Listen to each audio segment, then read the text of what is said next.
창밖을 보다가 문득 이런 생각이 들었다. 저 나무는 작년 봄에도 저기 있었는데 나는 그새 얼마나 달라졌을까. 무상이라는 말을 떠올리면 보통 불교 용어로만 생각하기 쉬운데 사실 우리 일상 곳곳에 스며 있는 개념이다. 아침에 일어나서 거울을 보면 어제와 같은 얼굴 같지만 세포 하나하나는 계속 죽고 새로 태어난다고 한다. 내 몸도 끊임없이 변하고 있는 셈이다. 그런데 우리는 나라는 게 고정되어 있다고 착각하며 산다. 계절이 바뀌는 것도 무상이다. 여름이 영원할 것 같았는데 어느새 가을이 오고 겨울이 오면 봄은 까마득하게 느껴진다. 하지만 결국 또 봄이 온다. 모든 것은 흐른다. 사람 사이의 관계도 마찬가지다. 평생 함께할 것 같던 친구와 멀어지기도 하고 우연히 만난 사람이 인생의 전환점이 되기도 한다. 사랑도, 미움도, 기쁨도, 슬픔도 영원하지 않다. 지금 이 순간의 감정이 전부인 것처럼 느껴지지만 시간이 지나면 희미해진다. 회사 다니는 친구가 하소연한 적이 있다. 이 프로젝트만 끝나면, 그런데 그 프로젝트가 끝나면 또 다른 일이 생긴다. 영원한 안정은 없다는 걸 알면서도 우리는 자꾸 이것만 지나면이라고 생각한다.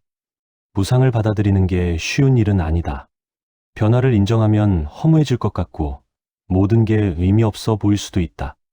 하지만 반대로 생각해보면 변하기 때문에 희망이 있는 것 아닐까. 지금이 힘들어도 이 상황은 영원하지 않다. 좋은 순간도 마찬가지지만 요즘 SNS를 보면 다들 행복한 순간만 올린다. 여행 사진, 맛있는 음식, 좋은 일들. 마치 그 순간이 영원할 것처럼. 하지만 그 사진 뒤에도 일상이 있고 그 일상은 계속 변한다. 우리가 붙잡으려 할수록 손가락 사이로 빠져나가는 모래 같다. 그렇다고 아무것도 하지 말고 살아야 한다는 뜻은 아니다. 오히려 지금 이 순간이 다시 오지 않는다는 걸 알기에 더 소중히 여길 수 있는 것 같다. 사랑하는 사람에게 오늘 좋은 말 한마디 하는 게 내일은 못할 수도 있으니까 물 흐르듯 사는 게 쉬운 일은 아니다. 우리는 자꾸 뭔가를 붙잡으려 하고 통제하려 한다. 하지만 강물을 주먹으로 움켜쥘 수는 없다. 그냥 흙에 두는 수밖에. 가끔은 이런 생각도 든다.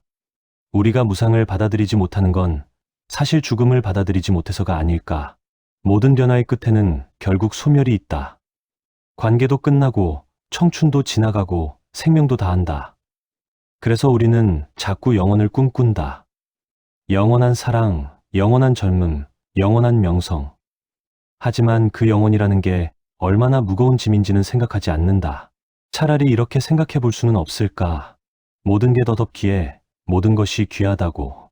벚꽃이 아름다운 건 1년 내내 피어있지 않기 때문이다. 만약 벚꽃이 사시사철 핀다면 우리가 그렇게 설레며 꽃 구경을 갈까? 유한하기에 소중하고 변하기에 아름답다. 결국 무상이란 단어는 우리에게 이렇게 속삭이는 것 같다. 붙잡으려 하지 말고 그렇다고 외면하지도 말라고. 그냥 함께 흐르라고. 강물처럼, 계절처럼, 호흡처럼. 저항하면 힘들고 애써 무시해도 흘러간다. 차라리 그 흐름 속에서 지금 이 순간을 온전히 느끼는 게 우리가 할 수 있는 가장 지혜로운 일이 아닐까. 무상을 이해한다는 건 결국 삶을 있는 그대로 받아들이는 거다. 좋은 것도 나쁜 것도 영원하지 않다는 것. 그리고 바로 그렇기 때문에 지금 이 순간이 소중하다는 것.